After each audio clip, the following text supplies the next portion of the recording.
ассалому алайкум бинандагони гиромӣ. барномаи иттилоотии ахборро аз телевизиони Тоҷикистон манзури шумо менамоем. имрӯз асосгузори сулҳу ваҳдати миллӣ пешвои миллат президенти ҷумҳурии Тоҷикистон муҳтарам Эмомалӣ Раҳмон дар иҷросияи 78-уми комиссияи иқтисодӣ ва иҷтимоии Созмони Милали Муттаҳид барои кишварҳои Осиё ва Уқёнуси Ором ки дар шакли видеоконференсия баргузор гардид иштирок ва суханронӣ намуданд. Гузориши хабарнигорони мо дар ин хусус. 23 май асосгузори сулҳу ваҳдати миллӣ пешвои миллат президенти ҷумҳурии Тоҷикистон муҳтарам Эмомалӣ Раҳмон дар иҷроси 78-уми комиссияи иқтисодӣ ва иҷтимоии Созмони Милали Муттаҳид барои кишварҳои Осиё ва Уқёнуси Ором (ЭСКАТО) ки ба таври маҷозӣ баргузор гардид, иштирок ва суханронӣ карданд.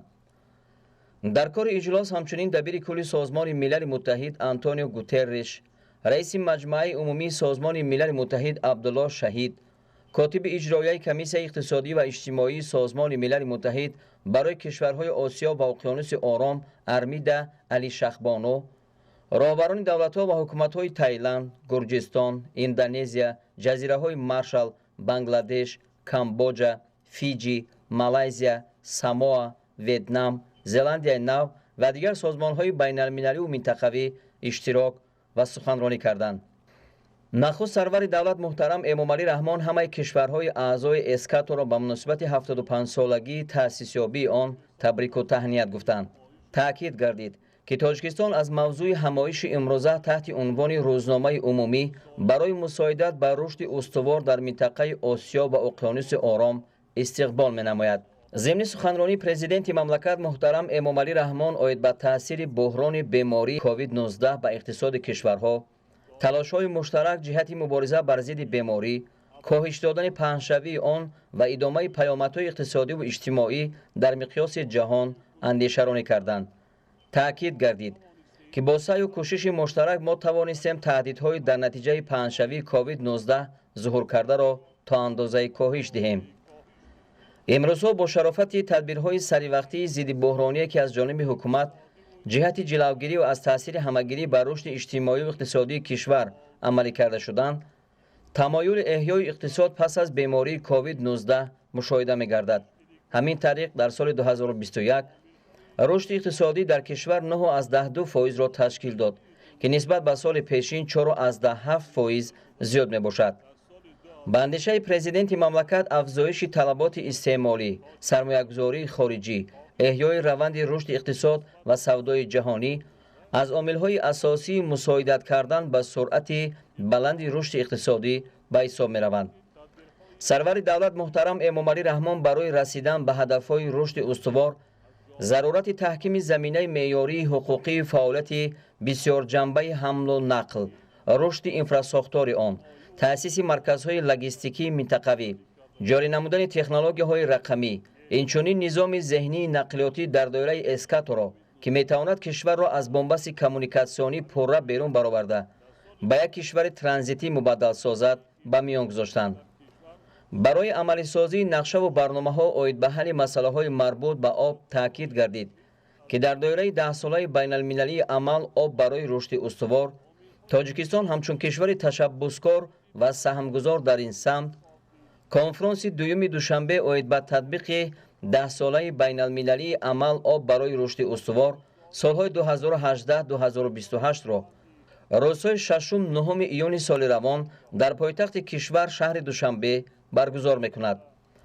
در آخر سرور دولت محترم امامعلی رحمان به کار همایش اسکات و برای کار آرزو کرده با اطمینان اظهار داشتند که همه کشورهای اعضای اسکات در همایش سطحی بلند در دوشنبه فعالانه شرکت می‌ورزند. امروز در خص ملت اساسگذاری صلح و وحدت ملی پیشوای ملت پرزیدنت جمهوری تاجیکستان محترم امامعلی رحمان دبیر کلی سازمان همکاری شانگهای چرانمین را به حضور پذیرفتند. در جریان ملاقات وضع فعلی و دورنمای همکاری‌های بسیار جانبه دولت‌های اعضای سازمان همکاری شانگهای و رفت اجرای نقشه‌های در این جاده پیش بینی شده در دایره سازمان مورد بررسی قرار داده شد. پرزیدنت جمهوری تاجیکستان محترم امامعلی رحمان از فعالیت پرثمر سازمان همکاری شانگهای دوام 20 سال ҳамкории кишварҳои аъзо. натиҷаҳои ҷаласаи ҷашнии сарони кишварҳои аъзои созмони ҳамкории Шанхай дар душанбе изҳори қаноатмандӣ карда, ба Чжан Мин дабири навтаини созмон дар фаъолияти хизматияш барору комёбӣ орзу намуданд. ҷонибҳо оид ба татбиқи амалии стратегияи рушди созмони ҳамкории Шанхай то соли 2025, декларатсияи душанбегии 20-солагӣ ва барномаи ҳамкории бисёрҷонибаи тиҷоратию иқтисодӣ табодули андеша карданд. дар ҷараёни мулоқот масъалаҳои ҳамкорӣ дар соҳаҳои сиёсӣ, робитаҳои тиҷоратию иқтисодӣ, инфраструктураи нақлиётӣ, истифодаи самараноки иқтидори транзитии давлатҳои аъзои созмони ҳамкории Шанхай ва робитаҳои фарҳангию гуманитарӣ муҳокима шуданд. ба нақшаи тадбирҳои аввалиндараҷаи амалӣ оид ба рафъи оқибатҳои иҷтимоию иқтисодӣ, молиявӣ ва озуқавории пандемия дар минтақаи созмони ҳамкории Шанхай, машварати вазирони саноат ва машварати вазирони энергетика, пешниҳоди ҷониби Тоҷикистон оид ба таҳия ва қабули стратегияи рушди иқтисодии минтақаи созмони ҳамкории Шанхай то соли 2030 таваҷҷӯҳ зоҳир гардид. дар ҳафти мулоқот ҳамчунин масъалаҳои амнияти минтақавӣ, ҳамкории муштарак дар муқовимат ба терроризм, экстремизм, таъмини амнияти иттилоотӣ ва мубориза бо ҷиноятҳои киберӣ, ҳамчунин ташаббуси Тоҷикистон дар бораи таъсиси маркази зидди маводи мухаддири созмони ҳамкории Шанхай дар душанбе мавриди баррасӣ қарор дода шуд. зимни мулоқот ҳамчунин ҷараёни рушди вазъият дар Афғонистон мавриди муҳокима қарор гирифт. дабири кулли созмони ҳамкории Шанхай Чжан Мин пас аз мулоқот бо асосгузори сулҳу ваҳдати миллӣ пешвои миллат президенти ҷумҳурии Тоҷикистон муҳтарам Эмомалӣ Раҳмон андешаҳояшро ба хабарнигорон чунин баён намуд. Это мой первый визит в Таджикистан в качестве генерального секретаря. Так что я имею большую честь встретиться с уважаемым президентом Эмомалием Рахмоном. Во время встречи мы заглянули достигнутые договоренности и прогресс на протяжении 20-летия развития ШОС, в том числе и во время создания Шанхайской пятерки. Мы также высоко ценили большой вклад Таджикистана в развитие ШОС, в том числе и личный вклад уважаемого президента. Мы также обговорили о плодотворном саммите, Душанбенском саммите в прошлом году, а также говорили о том, как мы можем переводить достигнутые договоренности в практическую плоскость для дальнейшего увеличения благосостояния наших народов. Мы также провели обстоятельные обмен мнениями по ходу ведения сотрудничества в политической, экономической, безопасной сферах и в гуманитарных сферах в рамках ШОС, а также обговорили о региональной ситуации. Я думаю, то, что сказал уважаемый президент о своем мнении и соображении, будет служить дальнейшему развитию ШОС в новой международной основе, в частности, будет очень помогать развитию ШОС в дальнейшие десятилетия. Как секретарь я готов поддержать постоянные связи с нашими коллегами в Таджикистане и других государствах-членах для продвижения дальнейшего сотрудничества в рамках ШОС и для достойной подготовки к Самаркандскому саммиту. А также буду прилагать все свои усилия по реализации достигнутых договоренностей в предыдущих саммитах. Во время моего визита мы гостеприимно встретили, и в связи с этим я тоже выразил благодарность уважаемому президенту. И, пользуясь этим случаем, хочу пожелать народу Таджикистана счастья, благополучия, безопасности и спокойствия в будущей жизни.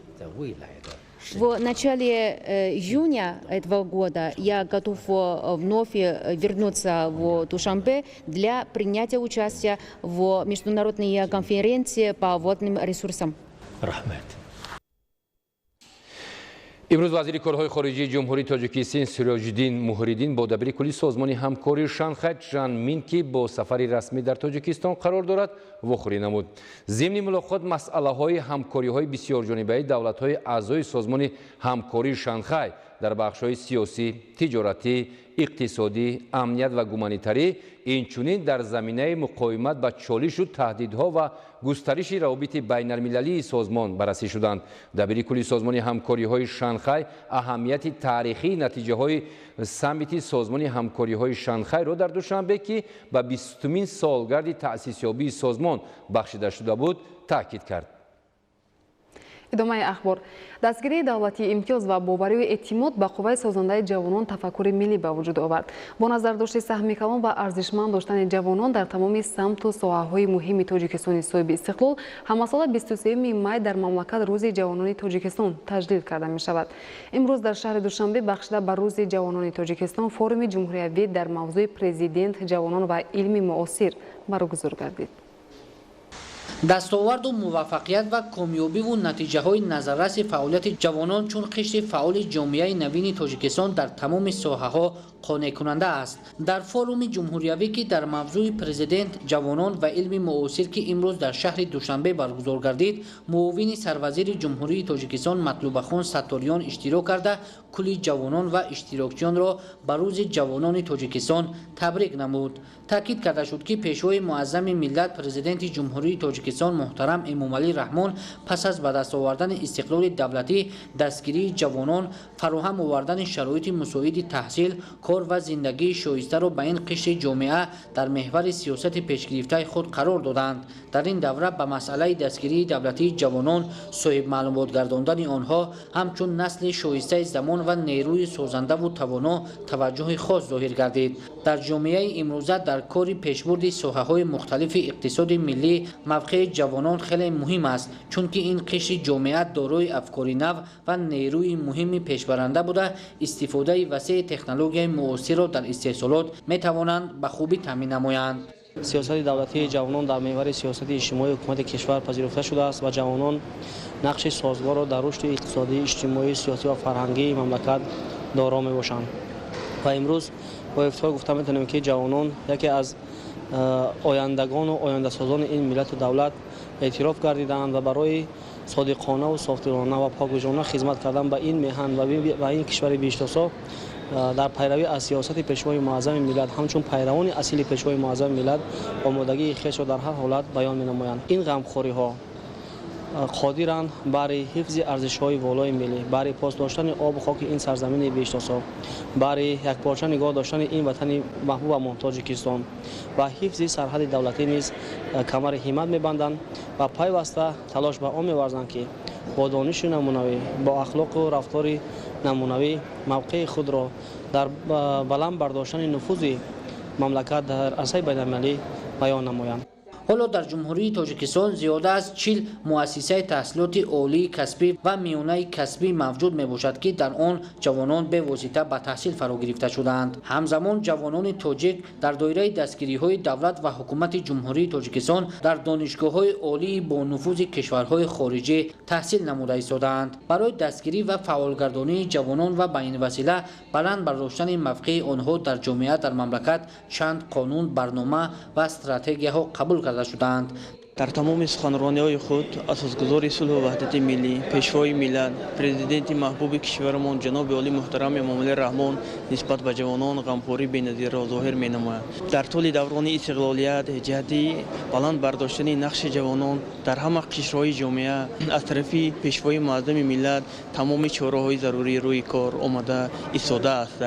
امروزه فورم جمهوری تحت نام پرزیدنت جوانان و علم معاصر برگزار گردیده ایستاده است که همه جوانان جمهوری می توانند سر میز مدور ایستاده جهت رشد علم تکنیک، فکر و عقیده خویش را بیان می نمایند. иштирокчони форум дар мавзӯъҳои гуногун ки самти фаъолият муваффақият таҳсил ва фаъолнокии ҷавононро фаро мегирифт маърузаҳои илмӣ ироа карданд. дар ин рӯз дар маҷмӯъ дар бахшҳои форум беш аз 30 мақолаи олимону муҳаққиқони ҷавон ки дар самтҳои гуногун корҳои илмӣ анҷом додаанд шунида шуд. мавриди зикр аст ки барои дар сатҳи баланд таҷлил намудани рӯзи ҷавонони тоҷикистон аз ҷониби кумитаи кор бо ҷавонон ва варзиши назди ҳукумати ҷумҳурии тоҷикистон дар мамлакат силсилаи чорабиниҳои сиёсӣ маърифатию фарҳангӣ ва варзишӣ ташкил карда шуд ки ин омил бевосита ба таҳкими дӯстӣ ва рафоқати онҳо таъсири мусбӣ гузошт. саҳми ҷавонон дар соҳаи варзиш назаррас буда онҳо аз рӯи намудҳои гуногуни варзиш дар мусобиқаҳои сатҳи байналмилалӣ фаъолона иштирок карда муаррифгари тоҷикистон дар ҷаҳон гардидаанд. нуриддини қурбон, баҳодури истам, шокир саидов барои барномаи ахбор. барномаи ахборро идома медиҳем. бинандаҳои азиз, имрӯз дар шаҳри душанбе маросими ифтитоҳии чорабинии фарҳангию кории Санкт-Петербург дар ҷумҳурии Тоҷикистон баргузор гардид.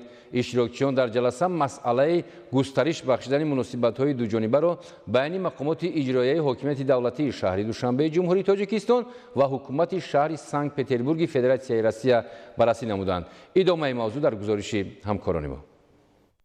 дар ҷараёни маросими ифтитоҳии ҳамоиши фарҳангию кории Санкт-Петербург дар шаҳри Душанбе гуфта шуд ки дар заминаи ташаббусу иқдомҳои сарони ду давлат ҳоло ҳамкориҳои дуҷониба дар ҳама бахшу соҳаҳо миёни ҷумҳурии Тоҷикистон ва Федератсияи Россия дар сатҳи зарурӣ роҳандозӣ гардидааст. инчунин ҷонибҳо зимни баромади худ доир ба имзои нақшаи чорабиниҳо харитаи роҳ оид ба татбиқи созишнома байни мақомоти иҷроияи ҳокимияти давлатии шаҳри Душанбе байни мақомоти иҷроияи ҳокимияти давлатии шаҳри Душанбеи ҷумҳурии Тоҷикистон ва ҳукумати шаҳри Санкт-Петербурги Федератсияи Россия барои солҳои 2022-2026 андешаронӣ намуда онро ҳуҷҷати муҳим дар самти таҳкими робитаҳо дар соҳаҳои иқтисодию сиёсат, тиҷорату савдо, маорифу тандурустӣ ва фарҳанг маънидод намуданд. санади мазкур як воситаи муассир барои рушди ҳамкориҳои гуногунҷанба арзёбӣ гардид. бо қаноатмандӣ зикр гардид ки ҳоло гардиши савдои мол миёни Душанбе ва Санкт-Петербург ба $100 миллион баробар гардидааст ва имкониятҳои зиёде дар миён аст ки ин ҳаҷм боз ҳам бештар карда шавад. зимни баррасии масъалаҳои кории ин ҳамоиш ҷонибҳо ба иқтидорҳои то ҳоло истифоданакардидаи ҷонибҳо дар бахши муҳоҷират ва сармаягузорӣ ибрози андеша намуданд. ҳамзамон таъкид рафт ки миёни минтақаҳои Федератсияи Россия аз ҳама зиёд бо Тоҷикистон, хоса шаҳри Душанбе, шаҳри Санкт-Петербург шартномаву созишномаҳои ҳамкориро ба имзо расонида дар асоси он ҳамкориҳои судмандро ба роҳ мондааст. дар барномаи ҳамоиши мавриди назар ба ҳамкорӣ дар соҳаи тиб, сиёсати иҷтимоӣ, маориф ва муҳоҷирати меҳнатӣ аҳамияти махсус дода шудааст. зимнан зикр гардид ки Санкт-Петербург ва Душанбе бояд ҳамкориҳои муассиртареро роҳандозӣ кунанд то тамоми имконоти мавҷуда истифода шавад. Санкт-Петербург ба ҳамкориҳои тиҷоратӣ бо Тоҷикистон бахусус ба афзоиши интиқоли маҳсулоти кишоварзӣ манфиатдор аст. ҳамин аст ки баъди маросими ифтитоҳии ҳамоиши фарҳангию кории Санкт-Петербург дар шаҳри Душанбе дар заминаи барномаи ин ҳамоиш мизи мудаввар дар мавзӯи ҳамкориҳои тиҷоратию иқтисодӣ баргузор шуд. ҳамкориҳои судманди иқтисодию сармаягузорӣ зимни ин мизи мудаввар баррасӣ гардид. гуфта шуд ки содироти маҳсулоти хӯрокворӣ ва насоҷӣ аз ҷумла матоъ аз пахтаи табиӣ ба Санкт-Петербург аз самтҳои ояндадори ҳамкорӣ мебошад ки он бояд дар сатҳи зарурӣ роҳандозӣ гардад. дар ин мизи мудаввар тавассути навори тарғиботӣ имкониятҳои иқтисодию сармаягузории шаҳри Душанбе ба ҳайати соҳибкорони шаҳри Санкт-Петербург муаррифӣ гардид. дар идома соҳибкорони ҳарду ҷониб дар мавзӯъҳои рушди бахши саноату коркард ва иқтисоду тиҷорат ибрози назар намуда истифодаи имкониятҳои мавҷударо махсус таъкид намуданд. шаҳрванди Австралия Мина Гули бахшида ба даҳсолаи байналмилалии амал об барои рушди устувор солҳои 2018-2028 дар доираи баргузории экомарафон ба ноҳияи Шамсиддин Шоҳин ташриф оварда вобаста ба таъссуроти хеш бо ҳамкорони мо суҳбати гарму самимӣ орост. гузориши навбатӣ дар ин хусус.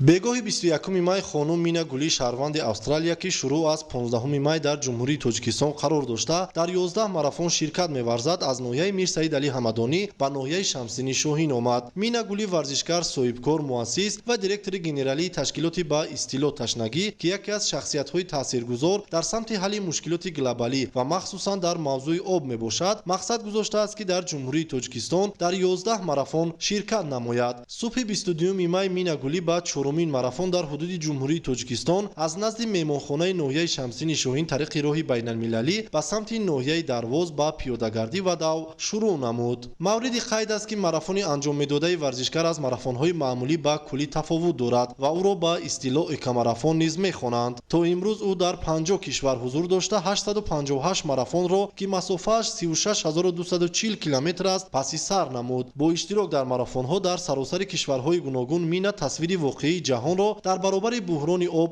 эҷод кард. ба сокинони маҳаллӣ соатҳо мусоҳиба анҷом дод ва филмҳои кӯтоҳмуддати зиёдеро намоиш дод ки тавассути шабакаҳои иҷтимоӣ дар саросари ҷаҳон паҳн шуданду ба баландбардоштани шуурнокии ҷомеа оид ба масъалаи сарфаи об дастраси миллиардҳо одамон гашт. дар роҳ ба сӯи ноҳияи Дарвоз Мина Гулӣ дар деҳаи хирманҷои ноҳияи Шамсини Шоҳин ба гармхонаи оилаи Наҷмуддинзода Абдуғаффор ташриф овард. гармхонаи мазкур дар як мавзеи бекорхобида аз ҳисоби заминҳои санглох бунёд карда шуда, асосан оилаи мазкур дар ин гармхонаҳо ба парвариши лимӯ машғул мебошанд. ба Мина Гулӣ иттилоъ дода шуд ки иқлими мавзеи мазкур имкон медиҳад ки аз 3 чинаки гармхонаҳо дар як сол анқариб 1000 килограмм лимӯ ба даст меоранд ва ҷиҳати амалӣ намудани дастуру супоришҳои ҳукумати ҷумҳурии Тоҷикистон дар оянда мавзеи гармхонаҳо аз ҳисоби заминҳои бекорхобида зиёд карда мешавад. Мина Гулӣ таҷрибаи мазкурро намунаи олии самаранок истифода бурдани замин, истифодаи сарфакоронаи об ва нигоҳ доштани муҳити зиндаи экологӣ номид. So since we left Hamadoni, аз замоне ки ноҳияи ҳамадониро тарк кардем, дар ноҳияи Шамсини Шоҳин хело кӯҳҳои баланду зиёдеро шоҳид шудем. албатта ба баландӣ баромадану фаромадан ва аз наздик тамошо кардани ин манзараҳо ками заҳматталаб аст, аммо муҳим он аст ки ин зебогӣ хело мӯъҷизаноканд. дар ин роҳи тӯлонӣ имкон доштам зиёд бо мардуми маҳаллӣ вохӯрам, алалхусус бо занҳо ва деҳқонон вохӯрдам. масалан занҳое ки дар шафати дарёи Панҷ дар гармхонаҳо ба лимӯпарварӣ машғул буданд бароям хеле писанд омад. онҳо заминҳои санглохи бекорхобидаро обёрӣ намуда аз замини беҳосил боғи ҳосилхезро ташкил карданд ва бояд бигӯям ки ин боғ хеле боғи ҳосилхез шудааст. ман дар бораи таҷрибаи анҷомдодаи ин занҳо албатта ба оламиён тавассути шабакаҳои иҷтимоӣ ҳарф мезанам, зеро имкониятҳои фароҳам намудаи боғкорон бароям хеле хотироти махсус боқӣ гузошт. and to see the opportunities that this is creating for the local communities. баъди боздид аз мавзеи мазкур варзишгар ба дави худ идома бахшид. ин марафонҳо дар Тоҷикистон 15 май шурӯъ шуда то 10 июн идома хоҳанд кард. дар ин муддат ҳайати гурӯҳи иштирокчиёни марафон бо манбаъҳои обии Тоҷикистон аз ҷумла кӯли Сарез, пиряхи Фетченка, нерӯгоҳи барқи обии Роғуну Норак, мавзеъҳои сайёҳии Тоҷикистон ошно мешавад ва дар ҷанбаст дар конфронси байналмилалӣ бахшида ба 10-солаи байналмилалии амал об барои рушди устувор ки баргузориаш 6-8 июн дар назар аст ширкат خواهد کرد. I think that the whole world now is starting to talk about climate. тамоми ҷаҳон ҳозир оид ба тағйирёбии иқлим ҳарф мезананд ва барои насли оянда аз ҳоли ҳозир ин як даъвати нав ва имтиҳони ҷиддист. тағйирёбии иқлим аксаран ба об рабт дорад ва аксар мушкилоти тағйирёбии иқлим аз об вобастагӣ дорад, махсусан барои Тоҷикистон ки дар минтақа аз ҳама пиряхҳои бузург дорад ва ин дорои барои миллионҳо мардумон ҳаётбахшанда мебошад. президенти Тоҷикистон ки бо ташаббусҳои бузургаш дар минбарҳои ҷаҳон оид ба мушкилоти об сухан ронда, иқдомҳои созандаро пеша гузоштааст. ба ҳалли мушкилоти пешомада метавонад таъсиргузор бошад. дар ҳоли ҳозир миллионҳо нафар дар пайи амалӣ намудани пешниҳоди президенти шумоянд то мушкилоти обро барои солҳои баъдӣ дар минтақа ва ҷаҳон ҳаллу фасл намоянд. марафони чорумини Мина Гулӣ бо тай намудани 42.2 километр аз ҳудуди ноҳияи Шамсини Шоҳини вилояти Хатлон баробари расидан ба деҳаи зиғари ноҳияи Дарвози вилояти Мухтори Кӯҳистони Бадахшон ба анҷом расида. рӯзҳои баъдӣ тибқи нақша марафонҳои дигар идома меёбанд.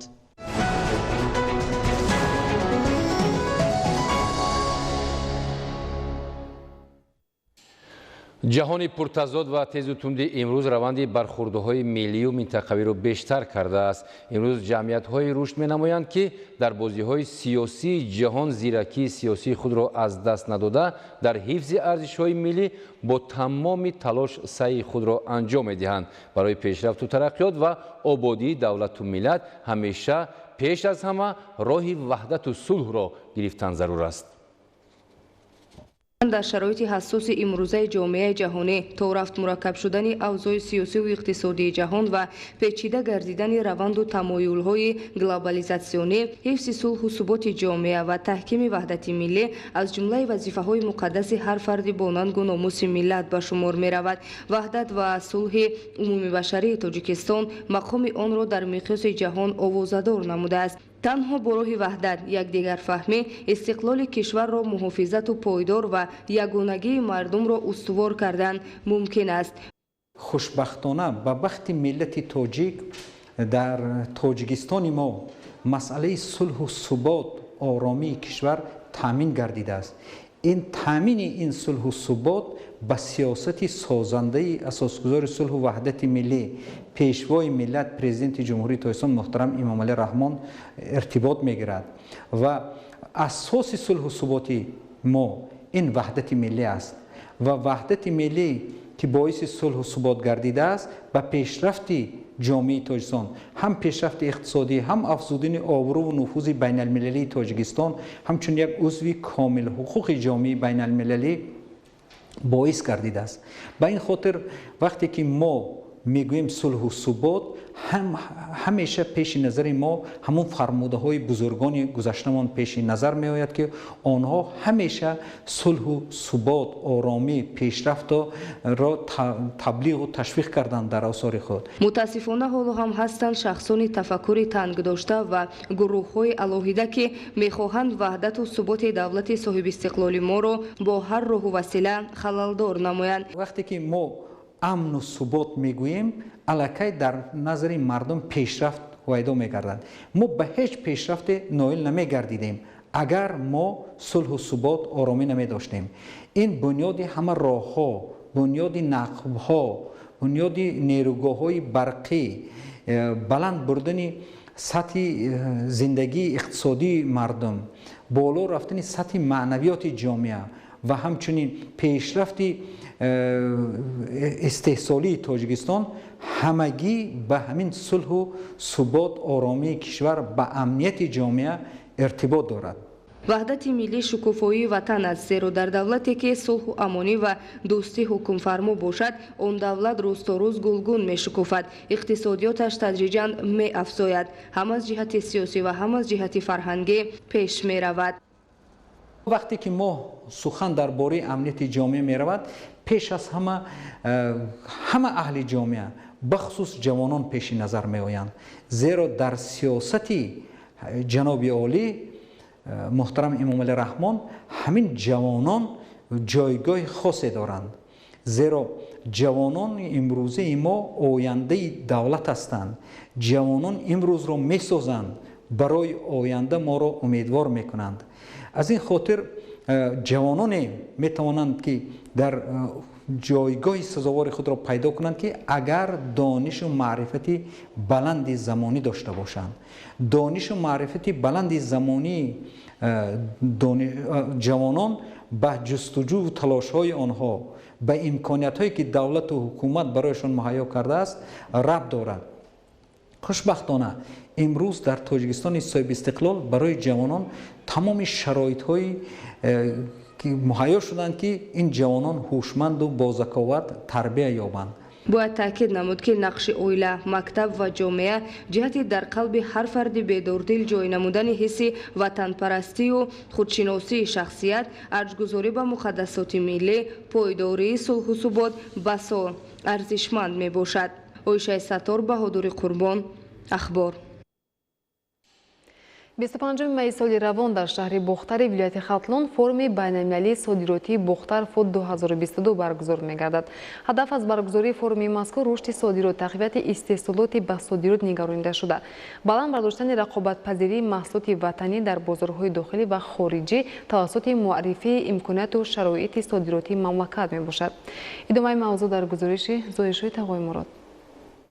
соли 2021 дар шаҳри бохтари вилояти хатлон бо ибтикори агентии содироти назди ҳукумати ҷумҳурии тоҷикистон форуми байналмилалии бохтарфуд дар сатҳи баланд баргузор гардид ки дар он соҳибкорону сармоягузорони дохиливу хориҷӣ иштирок намуданд. Дар форуми мазкур 7 созишномаи ҳамкорӣ байни соҳибкорони дохиливу хориҷӣ дар самти ташкили корхонаҳои коркарди маҳсулоти кишоварзӣ ва афзоиши содироти он ба хориҷи мамлакат ба маблағи беш аз $10 миллион Штатҳои Муттаҳидаи Америка ба имзо расид. Дар натиҷаи баргузории чунин форумҳои сатҳи баланд ҳаҷми истеҳсолу содироти маҳсулоти кишоварзӣ афзоиш ва ҳамкориҳои тиҷоратии Тоҷикистон бо созмонҳои бонуфуз ва кишварҳои пешрафта боз ҳам густариш меёбад.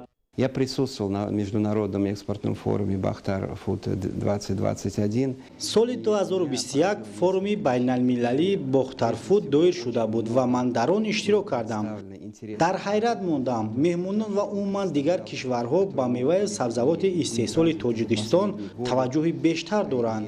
Имкониятҳои истеҳсолию содиротӣ хеле зиёд аст. Мо инро омӯхтем ва барои ҳамкорӣ кардан ҳавасманд ҳастем. Тоже заслуживает очень большого внимания. дар 4 моҳи соли 2022 содироти маҳсулоти кишоварзӣ нисбат ба ҳамин давраи соли гузашта 4 баробар афзоиш ёфтааст. дар ин давра наздики 40 000 тонна маҳсулоти кишоварзӣ ба хориҷи мамлакат содирот гардид. дар форуми байналмилалии содиротии Бохтарфуд 2022 ки рӯзи 25 май дар шаҳри Бохтари вилояти Хатлон доир мегардад, ба имзорасонидани созишномаҳои нави ҳамкорӣ дар самти содироти маҳсулоти кишоварзӣ байни соҳибкорони дохиливу хориҷӣ ба маблағи беш аз $19 миллион Штатҳои Муттаҳидаи Америка дар назар аст. Я надеюсь, что Таджикистан найдет ту нишу, экспортную нишу. Ман боварӣ дорам ки оянда ҳам содироти маҳсулоти аз ҷиҳати экологии тозаи Тоҷикистон ба хориҷи мамлакат бештар мегардад, зеро маҳсулот табиӣ, босифат ва безарар мебошад. Тоҷикистон беҳтарин маҳсулоти худро дар бозори ҷаҳон пешниҳод мекунад ва доираи ҳамкориро бо дигар кишварҳо васеъ мегардонад. мо тайёр ҳастем бо вазорати кишоварзӣ ва агентии содироти назди ҳукумати ҷумҳурии Тоҷикистон ҳамкориро дар ин самт тақвият бахшем. Потенциал и в дальнейшем будем сотрудничать и работать. ҳамасола дар ин шабу рӯз номгӯи зиёди меваю сабзавоти Тоҷикистон аз ҷумла пиёзи барвақтӣ, гелос, олу, ангур, зардолу, лимӯ ва дигар меваю сабзавоти аз ҷиҳати экологии тозаи ватанӣ ба хориҷи мамлакат содирот карда мешавад. агентии содироти назди ҳукумати ҷумҳурии Тоҷикистон бо мақсади рушди содироти маҳсулот ва пешниҳоди меваю сабзавоти аз ҷиҳати экологии тозаи ватанӣ ба хориҷи мамлакат бо ташкилоти озуқаворӣ ва кишоварзии Созмони Милали Муттаҳид дар Тоҷикистон ва дигар кишварҳои дуру наздик ҳамкориҳои дуҷониба ва бисёрҷонибаро ба роҳ монда дар ин самт содироти маҳсулоти кишоварзиро ба хориҷи мамлакат афзоиш медиҳад. Взаимодействие торгового представительства и агентства по экспорту при правительстве Республики Таджикистан ҳамкориҳои мо бо ҷумҳурии Тоҷикистон ва агентии содирот хеле хуб ба роҳ монда шудааст. ҳамасола мо доираи ҳамкориҳоро бо соҳибкорон ва шарикони нави рушд ҷиҳати афзоиши ҳаҷми содироти маҳсулот васеъ менамоем ва дар чунин форумҳои сатҳи баланд иштирок мекунем. дар форуми байналмилалии содиротии Бохтарфуд 2022 ки 25 май доир мешавад, роҳбарону намояндагони вилояти Свердловскӣ ва соҳибкорони мо иштирок хоҳанд кард. мо кӯшиш менамоем ки дар чунин форумҳо иштирок кунем ва содироти маҳсулоти сифатан хуби Тоҷикистонро ба кишвари худ бештар намоем. Внешние торговых межрегиональных связей находятся на подъеме. барои дар сатҳи баланди ташкилӣ доир намудани форуми байналмилалии содиротии Бохтарфуд 2022 ва саривақт дастрас намудани маҳсулоти хушсифати кишоварзии истеҳсоли Тоҷикистон ба хориҷи мамлакат таваҷҷӯҳи ташкилоти озуқаворӣ ва кишоварзӣ инчунин шарикони стратегӣ бештар буда дар самти дастгирии соҳибкорон ва бастани созишномаҳои нави ҳамкорӣ ҳавасманд мебошанд. Безусловно, проведение международного торгового форума в городе Бохтар, Хатлонской области является ин форум имконият медиҳад ки бевосита соҳибкор бо соҳибкори хориҷӣ ва ё шарикони нави рушд мулоқот намояд. яъне мо ҷонибдори ҳамин ҳастем ки чунин чорабиниҳо дар Тоҷикистон бештар шавад. ҳукумати ҷумҳурии тоҷикистон дар доираи стратегияи миллии рушд барои давраи то соли 2030 ва барномаи давлатии рушди содироти ҷумҳурии тоҷикистон барои солҳои 2021-2025 ҷиҳати афзоиши ҳаҷми истеҳсоли маҳсулоти кишоварзӣ, зиёд намудани номгӯи маҳсулоти содиротӣ ва мутобиқ сохтани он ба талаботи стандартҳои байналмилалӣ аз захираву имкониятҳои мавҷуда самаранок истифода намуда дар рушди ин соҳаи калидӣ тадбирҳои амаливу мушаххасро роҳандозӣ менамояд. Зоиршоҳи Тағоимрод, Аҳалдини Карим, Ахбор. таҷрибаи деҳқонони вилояти Хатлон дар парварии боғҳои меваашон содиротӣ беҳтар гардида, акнун дар ин самт имконияти хуби содиротии меваҳои шаҳдборро доранд. Як ҳафта боз меваи зардолуро, ки ниҳолҳои онро аз Калифорнияи Америка вориду парвариш карда буданд, ба хориҷи мамлакат содирот карда истоданд. Абдурозиқи Азиз аз ноҳияи Вахш гузориш медиҳад. татбиқи ду барномаи марбут ба самти боғу токпарварӣ ба он мусоидат кард, ки деҳқонон сол то сол навъҳои хушсифати меваро мавриди парвариш ва истеҳсолот қарор бидиҳанд. Дар шаҳру ноҳияҳои вилояти Хатлон боғпарварон бевосита бо дастгирии мақомоти иҷроияи ҳокимияти давлатии вилояти Хатлон бо ниҳолҳои самаровар аз хориҷи кишвар таъмин гардида, акнун чунин меваҳои ҳаҷман бузургу шаҳдборро истеҳсол карда истоданд. дар ҷамоати шаҳраки Кирфи ноҳияи Вахш гуфтанд, мумкин аст, ки аз ҳамин таҷриба натиҷаҳои хуб бардошт намуданд. комёбиҳои деҳқонон дар он зоҳир мешавад, ки онҳо воқеан тавонистанд бо усули пайванд кардан чунин зардолуҳои калону сифатнок истеҳсол намоянд. соли 2020 бо дастгирии мақомоти иҷроияи ҳокимияти давлатии вилояти Хатлон барои хоҷагии деҳқонии гармаки ноҳияи Вахш аз Калифорнияи Амрико 200 ниҳоли зардолу оварданд. роҳбарияти хоҷагӣ ниҳолҳои зардолуро бо ниҳоли олу пайванд карданд, ки дар натиҷа чунин зардолуҳои ҳаҷман бузург истеҳсол мешавад. ба гуфти роҳбарияти хоҷагӣ ҳар як ниҳоли зардолу то 40 килограмм ҳосил медиҳад. ҳаҷму андозаи зардолуҳо бошад ҳар як ададаш 200 грамм аст. худам фарзандор аллакай ман дар ин соат тайёр кардастам, дар ҳамин хориҷи кишвар мебаранд, содирот мекунанд. хай содирот кунем бо хубтар мешавад. ҳам таҷрибаи кофии боғдорӣ дорем, ҳам таҷрибаи содирот дорем. агар ҳар кас мисол ҳамин хел кор кунад, алло нур мешавад. ин нави зардолу ба муҳити ватани мо тобовар буда маълум гардид, ки самараи он дар ҳудуди давлатҳои Осиёи марказӣ камназир аст. аллакай як ҳафта боз кишоварзон зардолуҳои ширин ва шаҳдборро ҷамъоварӣ карда ба хориҷи кишвар содирот намуда истоданд. дар ин боғ дар баробари зардолу ҳамчунин якчанд нави себ ва олуҳои барои содирот нигаронидашуда парвариш карда мешаванд. меваи зардолу ва олуро дар шакли нимпаз ҷамъоварӣ ва содирот мекунанд, ки давоми як ҳафтаи сафари роҳ маҳсулот тару тоза пешкаши харидорон мегардад. айни замон олуву зардолуро содирот карда рӯзҳои баъдӣ ният доранд, ки ҳосили боғҳои себро ба берун аз марзи ватан интиқол бидиҳанд. инҷо якчанд нави себҳои ширин парвариш карда мешаванд, ки бо таъму сифат дар хориҷи кишвар камназир дониста мешаванд. чунин меҳнати содиқона ба он мусоидат мекунад, ки меваи зардолу ва себу олу талаф наёфта деҳқонон соҳиби даромади зиёд гарданд. абдурозиқи Азиз, Убайдуллои Қодир, ноҳияи Вахш, Ахбор. дар шаҳри Ваҳдат барои рушди соҳаи кишоварзӣ аз ҷумла боғдорӣ тадбирҳои судманд роҳандозӣ гардида, боғдорон дар асоси тавсияи мутахассисон ҳосили хуб мерӯёнанд. айни замон боғдорони шаҳри Ваҳдат ба ҷамъоварии ҳосили пухтарасидаи гелос оғоз карданд. боғдорон таъкид медоранд, ки ҳосили имсолаи меваи гелос назар ба соли гузашта зиёд мебошад. гузориши Маҳмадалӣ Абдукарим ва Шаҳбоз Ғуломзода дар ин хусус. боғдорони шаҳри Ваҳдат аз рӯи тавсияи олимону мутахассисони соҳа ва бо истифода аз таҷрибаи аз барнамудаи худ тавонистанд, ки соли ҷорӣ ҳосилнокии майдони боғҳоро зиёд намоянд. дарахтони гелоси пур аз ҳосили пухтарасидаи саҳмдорони ҷамоати деҳоти Чӯянгарон, ки майдони 5 гектарро ташкил менамояд, имрӯз дар баробари таъмини бозори истеъмолии шаҳри Ваҳдат ҳамчунин дигар бозорҳои шаҳру ноҳияҳои мамлакатро бо меваи хушсифати гелоси сурху зард таъмин менамоянд. ин сол назар ба соли гузашта ҳосил беҳад ниҳоят фаровон мебошад. ҳосили ҳамаи намуди дарахтони боғ ин сол нисбати соли гузашта хуб аст, чунки соли мусоид омад ба нисбати боғу тоғзорҳо, мевам, ангурам фаровон аст. мардум бениҳоят хурсанданд, ки чанд соле ки мисол ҷолои офатҳои табиӣ мезад, ҳосил набуд, ин сол ҳосил бисёр فراوان. майдони боғоти шаҳри ваҳдат дар маҷмӯъ 4000 гектарро ташкил менамояд. боғдорон дар майдонҳои дар ихтиёр дошта дарахтони мевадиҳандаи ба иқлим тобовари себу зардолу, олуболу, гелосу олуча, шафтолу, анор ва анҷирро парвариш намуда, ҳамасола бо рӯёндани ҳосили фаровон сатҳи зиндагии худро боз ҳам баланд мебардоранд. аз рӯи таҳлилҳои оморӣ боғдорон аз ҳар як гектар боғи гелоси мевадиҳанда соли ҷорӣ даромади бештар ба даст меоранд.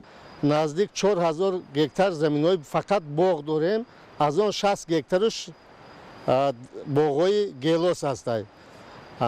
ҳосили ҳамаи намуди дарахтони боғ ин сол нисбати соли гузашта хуб аст, чунки соли мусоид омад ба нисбати боғу тоғзорҳо, мевам, ангурам фаровон аст. дар баробаре ки шаҳри худмонро таъмин менамоем, мо дигар шаҳру ноҳияи ҷумҳуриам таъмин мекунем. соҳибкорҳо омадаи мо мисол бурда истоданд бо нархи арзон, берун аз ҷумҳурия мо содирот карда истодем.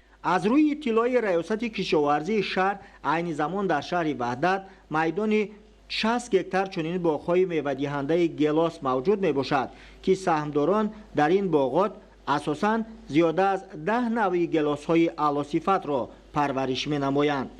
дарахтони самараовари пур аз меваҳои шаҳдбори гелоси боғдорони шаҳри ваҳдат имконияти ҳарчи бештарӣ ба даст овардани ҳосили баланду аълосифат ва дар оянда содироти меваҳои табиии тоҷикистони соҳиби истиқлол ба хориҷи мамлакат мебошад.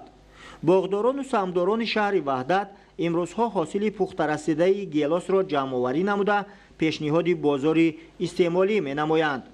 боғҳои пур аз меваҷоти саҳмдорону боғдорони шаҳри ваҳдат гувоҳӣ аз он медиҳад ки соли ҷорӣ фаровонии бозори истеъмолии мамлакат боз ҳам зиёд гардида, сокинон бо маҳсулоти ниёзи аввал пурра таъмин мегарданд.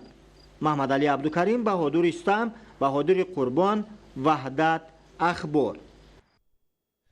бар асари тағйирёбӣ бо суръати иқлим солҳои охири як қатор кишварҳои ҷаҳонро хушксолӣ фаро гирифта, ин ҳодисаи табиӣ ба норасоии маводи ғизо оварда расонидааст. бо назардошти ин мушкилоти ба амаломадаи замони муосир, истифодаи оқилонаи обу замин аз тадбирҳои муҳиму саривақтӣ хоҳад буд. гузориши Маҳмадалӣ Сафар дар ин хусус. тағйирёбии иқлим дар баробари ба миён овардани мушкилоти зиёд дар соҳати мухталифи хоҷагии халқи мамлакат қабл аз ҳама ба соҳаи кишоварзӣ бештар хисорот меорад. камбуриш омадани фаслҳои сол ва гармии аз ҳад зиёдро олимони соҳа аз тағйирёбии иқлим дониста таъсири чунин омилҳоро ба яке аз ҳодисаҳои табиии хушксолӣ рабт медиҳанд. ҳамон тавре ки маълум аст, солҳои охир бар асари гармии зиёд обшавии бо суръати пиряхҳо ба амал омада, дар натиҷаи он манбаъҳои захираҳои обӣ то рафт дар ҳоли камшавӣ қарор дорад. бо мақсади самаранок истифода кардани захираву имконоти мавҷуда дар доираи барномаҳои давлатӣ ва татбиқи муваффақонаи ҳадафҳои стратегӣ дар ин самт тадбирҳои муҳиму саривақтӣ амалӣ карда мешавад. камобӣ ва хушксолӣ қабл аз ҳама ба истеҳсоли маҳсулоти кишоварзӣ таъсири ҷиддӣ расонида, барои рушду инкишофи соҳа монеаҳои зиёдеро ба миён хоҳад овард. аз ин рӯ дар мамлакат истифодаи оқилонаву самараноки замин ва захираҳои обӣ дар мадди аввал қарор дошта, солҳои охир ба ин масъалаи муҳим ҳукумати ҷумҳурии Тоҷикистон дар сатҳҳои миллию минтақавӣ ва байналмилалӣ бо пешниҳоди ташаббусҳои созанда фаъолона саҳм мегузорад. баланд шудани гармшавии ҳаво, ин ба зиёд шудани сарфи об дар ҷумҳурӣ оварда мерасонад. инчунин вақте ки боронгариҳои шадид ба амал меояд, метавонад ки он шусташавии аз муҳити зист ба ифлосшавии обҳо оварда расонад. инчунин бо сабаби тағйирёбии иқлим зиёд шудани чангботҳо хеле зиёд ба назар мерасад ки ин ба ифлосшавии ҳавои атмосферӣ оварда мерасонад ва дар солҳои охир чихеле аз рӯи мушоҳидаи мутахассисони агентии обовошиносӣ миқдори хокборишҳо зиёд гашта истодааст ва бо зиёд шудани миқдори хокборишҳо вобаста ба самти суръати шамол ӯ метавонад ки аз минтақаҳои гуногун ба ҷумҳури мо оварда расонад. андешидани тадбирҳои муҳими вобаста ба мушкилоти норасоии об ки дар натиҷаи тағйирёбии иқлим кулли кишварҳои ҷаҳонро фаро гирифтааст, дар доираи татбиқи 10-солаи байналмилалии амал об барои рушди устувор солҳои 2018-2028 صورت گرفته. در اساس این تشبث سطح جهانی کشور ما، جامعه جهانی نیز به این مسئله توجه زیاد ظاهر میکند. تهدید خطر کم‌آبی و خشکسالی همسالات در نتیجه تغییرآبی اقلیم بیشتر می‌گردد که در شرایط فعلی استفاده عاقلانه آب و زمین و ذخیره کافی مواد غذایی یکی از تدبیرهای مهم و سریع به شمار می‌رود. ادامه اخبار. در مرکز ولایت مختار کوهستان بدخشان کارهای سازندگی و بنیادکاری به استقبال جشن 35 سالگی استقلال دولتی وسعت تازه دارند. حالا کارهای ساختمانی در بنای 7 آشیانه مقامات اجرایی حاکمیت دولتی شهر خاروخ ادامه دارد. گزارش همکاران ما از شهر خاروخ. ثبات و وحدت کامل برای هر یک ملت ارزشمندترین نعمت است. حفظ این ارزش والای انسانی برای هر یک فرد خودآگاه خویشتن‌شناس قرض وجدانی به حساب می‌رود. طی 30 سال اخیر تمام ساحه‌های خواجگی خلق ولایت به دستاوردهای نظررس نائل گردید. بنیاد شورای بین‌المللی کلاب درواز خاروخ کلمکی با جد و تلاش‌های اساسگذار صلح و وحدت ملی پیشروی ملت پرزیدنت جمهوری تاجیکستان محترم امامعلی رحمان تجدید و نوسازی و با طلبات سطح جهانی تطبیق گردیده ایستاده است. بهترین اقدام حکومت جمهوری تاجیکستان برای آبادی و سازندگی بدخشان ارزیابی می‌گردد. فراموش نباید کرد که در زمان گذشته بدخشان مدت 6 ماه در معاصره برف و باران و بی‌راهی قرار داشت. این مشکلات تنها در زمان صاحب استقلالی راه حل خود را یافت و ولایت از منبعث نقلیاتی رها گردید. همگان ما یاد داریم سال 91 برای تو شهر دوشنبه رفتن اصلا در دوران زمستان ما فقط با واسطه ولایت اوش جمهوری قرقیزستان یا با واسطه ولایت سوق می‌رفتن که این زیاده از 30 روز 40 روز رو در بر می‌گرفت. شهر خاروخ با مرکز پایتخت جمهوری تاجیکستان شهر دوشنبه با راه‌های بهترین پیوست گردیده است و هر یک شهر میتونه در دوام 12-14 ساعت به ملال تا شهر دوشنبه برسد و برای حل تمام مشکلات خودش از این راه استفاده برد. روند سازندگی و بنیادکاری که امروزها در شهر و ناحیه‌های ولایت مختار کوهستان بدخشان من جمله شهر خاروخ ادامه دارد محض از برکت صاحب استقلالی و سیاست پیشگرفته پیشوای تاجیکان جهان محترم امامعلی رحمان وابستگی زیج دارد که به قدرش باید رسیم. اما اون دستاوردهایی که در طول 30 سال صاحب استقلالی مملکت به دست آورده شد، یعنی امروز ولایت مختار کوهستان بدخشان به یک گوشه زیبا منظر وطن عزیزمون تاجیکستان تبدیل گردانیده شد.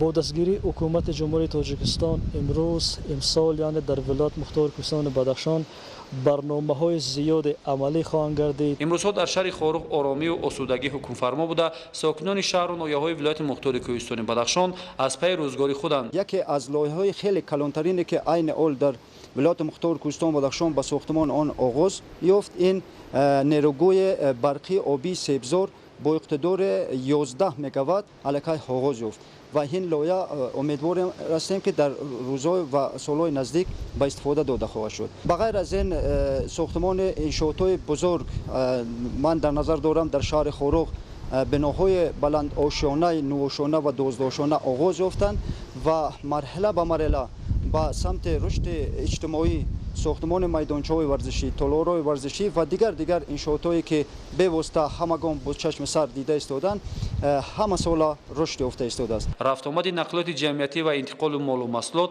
توسط автомاشین‌های کلان حجم از جمهوری مردمی چین و جمهوری تاجیکستان به طور مقرری به راه مانده شده است. راه و خط‌سیرها به همه شهر و ناحیه‌ها باز بوده. رفت آمد نقلات در این مسیر پورا تامین است. ساکنان ولایت مختار کوهستان بدخشان شکوفتن‌ها را در مرکز ولایت شهر خاروخ از غمخواری روزافزون پیشوای ملت محترم امامعلی رحمان نسبت مردم بدخشان بازگویی می‌کنند که با زحمت خسته‌ناپذیر این شخصیت بزرگ تاریخ صلح و وحدت ملی در تاجیکستان پایدار گردید. نادیده نباید شد از این پیشرفت‌های دوران صاحب استقلالی که طول سال‌های آخر فرزندان باشندگان این دیار من جمله شهر خاروخ در دلها مؤسسه‌های عالی داخل و خارج کشور تحصیل علم کرده در بانفوذترین تشکیلات‌های سطحی جهانی کار و فعالیت می‌نمایند که این هم ثمره دوران صاحب استقلالی و دستگیری دولت حکومت جمهوری تاجیکستان نسبت مردم کوهستان بدخشان میباشد. دیروز بنابر یک بار زیاد آمدن سیل و دوامدار بودن سنگفرایی حرکت تمام نمودی نقلیات از طریق راه دوشنبه چناق موقتا باز داشته شد. بعد از برطرف نمودن پیامد سیل و سنگفرایی حرکت واسطه‌های نقلیات در این مسیر امکان پذیر گردید. این زمان حرکت تمام واسطه‌های نقلیات در راه ماشینگردی دوشنبه چناق تامین بوده. کارمندان و تکنیک‌های پور اقتدار برای برطرف نمودن آفت طبیعی باقی مانده سفربر شدند.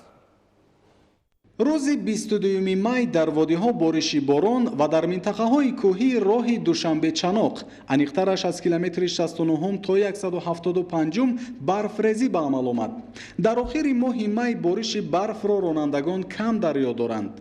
در این مسیر بارش برف به حرکت واسطه‌های نقلیات مانع نشد، اما بارش به ایست باران در منطقه زرافشان سبب آمدن سیل و لغزش کوهپاره‌ها گردید. از جمله در کیلومتر 153 راه دوشنبه چناق با سبب لغزش کوهپاره حرکت واسطه‌های نقلیات را یک مدت محدود کردند.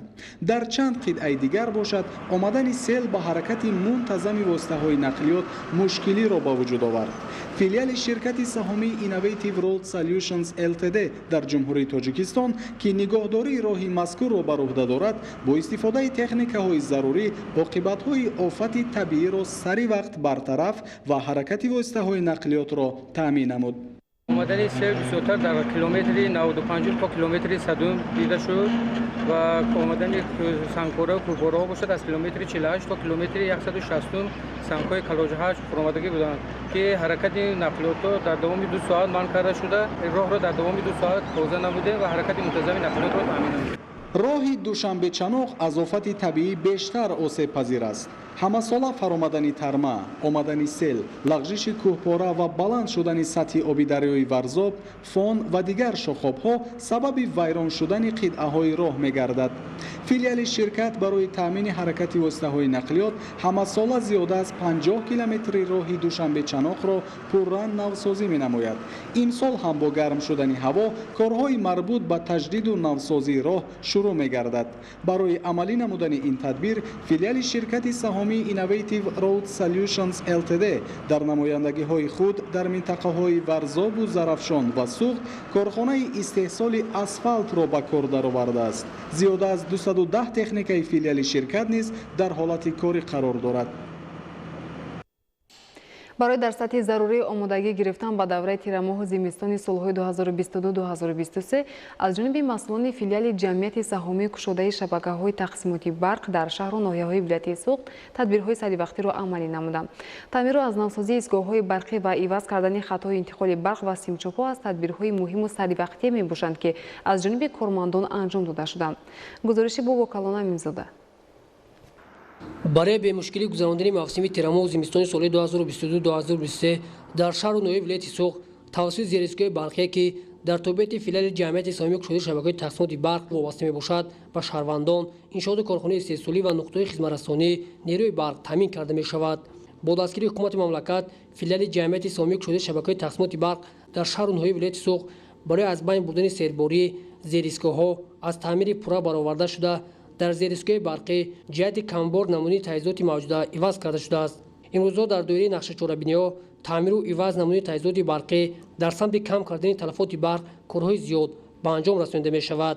تدبیر مذکور امکان می‌دهد که سرباری در ترانسفورماتور کم گردیده حالت صدموی به مراتب کاهش داده شود و ساکنان به ممانعت از برق استفاده نمایند. شبکه‌های برق تامین کنی شهر بوستان همه کارها اویدی تعمیر برقرارسازی در وقت ضرورت به میلان تامین نمودن برق می باشد. اویدی کم نمودن تلفات برق باشد. همه کارها رو در وقتش زیرایستگاه برقی با 2 ترانسفورماتور کار می‌کردند. آغاز از 9 اپریل باشد یکتایی ترانسفورماتور رو خاموش کرده ماندند برای کم نمودن تلفات.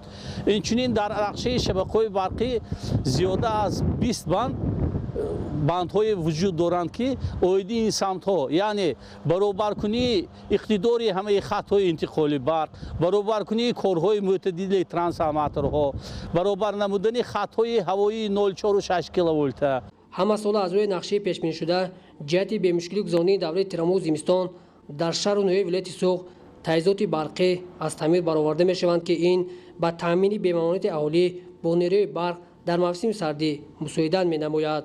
شبکه برق شهر پنجکین در پیروی از سیاست خردمندانه اساسگذار صلح و وحدت ملی پیشوی معظم ملت محترم امامعلی رحمان برای کم نمودن تلفات نیروی برق برای ترتیب دادن توازن انرژی برق و کم نمودن تلفات آن شعبه علاهده بیلینگی تقسیمات و تلفات برق براه مانده شده است که فعالیت نموده ایستاده است. در 4 زیرایستگاه برقی 35-10 کیلوولت زیرایستگاه برقی شینگ، موقعیان، искандар ва филмандар ҳама ҳисобкунакҳои индуксионӣ ба электронӣ иваз карда шудааст. бо мақсади дар сатҳи баланд барои мондани назорат ва ҷамъоварии маблағи барқи истифодашуда ҳисобкунакҳо аз дохили хонаҳо бо мақсади пешгирии дуздии барқ аз ҷониби филиал марҳила ба марҳила дар шаҳру ноёи вилояти Соғ бароварда мешавад. дар шабакаҳои барқи шаҳри Гулистон тибқи фармоиши рақами 11 филиали ҷСК шабакаҳои тақсимоти барқ дар шаҳри Гулистон дар самти кам кардани талафот ҳисобкунакҳои индуксионӣ ба электронӣ иваз карда шуда ҳисобкунакҳои барқӣ ба ҷои намоён васул насб карда шуда истодааст. айни ҳол барои иҷроичи нақшаи пешбинишуда ҳамаи хатҳои кабли 0.4 киловолта оғоз мешавад аз зерискоҳи трансформаторӣ то бино ва инчунин аз сипари тақсимоти бинои баландошуна то ҳуҷраҳо ҳамаи хатҳои кабли бо навбат иваз карда шуда истода ноқилҳо ба таври алоҳидагӣ пайваст шуда истодааст.